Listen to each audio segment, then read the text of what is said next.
What is up, Marvel Universe fanatics? It is Deathlok back with another review. This is going to be on the Marvel Infinite series, Deathlok. Let's look at the packaging super quick. So here is Deathlok in the packaging. As you can see, standard packaging like the rest of them. The back, you have a picture of him. There is the bio. You can pause and read if you'd like. And the rest of the way, which I will be reviewing, with the exception of Omega Red, because I've already reviewed him. Let's move on.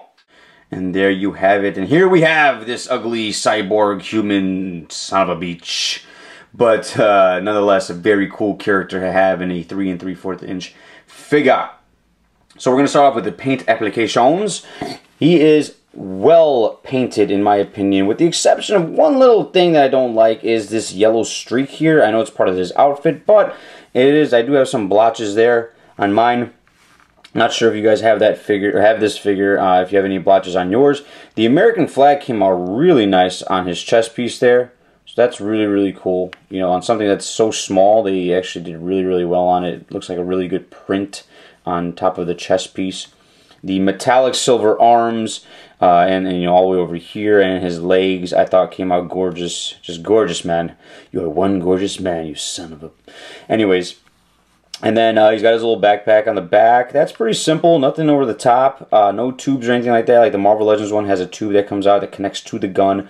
It's all one piece. Here it is separate, but not a major gripe. I'm not that much of a fanboy to be bitching about that. Another piece of silver there. So really, really a lot of detail. And he's got the brown throughout, obviously. The brown is a very simple, light brown. There's no wash in it or anything like that. It would have been nice to see some wash in it. Have a little bit of... you know, make him look like he's been through some shit. You know, it really makes a character pop out, especially a character of his caliber that's kind of, you know, just dealing with killing people and doing things of that nature. To make it look a little more grimy and dirty would have been nice, but real simple there. So let's look at the head sculpt. So here is the head sculpt. I think this came out really, really nice.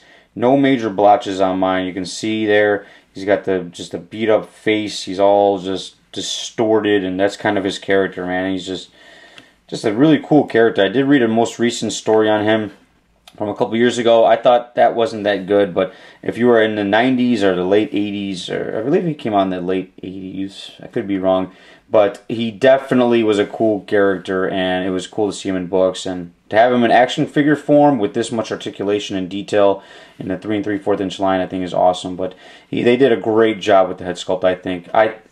I like it a lot. Really, really good job. And my only other gripe in terms of paint applications are the guns. The guns are very simplistic. These are the same guns that do come with Marvel Universe Cable. So, but they are very, very simple. Just a plain gray. You could tell they didn't put any wash into it. That's obviously some of the theme here, that they didn't put much wash into this character or this particular figure. But nonetheless, I think they did a pretty good job. I'm going to give them a 7 out of 10 for paint applications. I think they did a really, really good job with the silver, but they could have used some more wash throughout the brown and whatnot. The head sculpt is very nice as well. Articulation, he's utilizing a newer mold, which is nice to see. Ball joint hinge on the shoulder, upper bicep, single jointed elbows. He's got wrist articulation, no hinge on the wrist. He's got the ab crunch, and then he's got waist articulation, so it's really nice to see. And it's not really hindered by this piece here, which is nice. So it's two separate pieces, which is cool.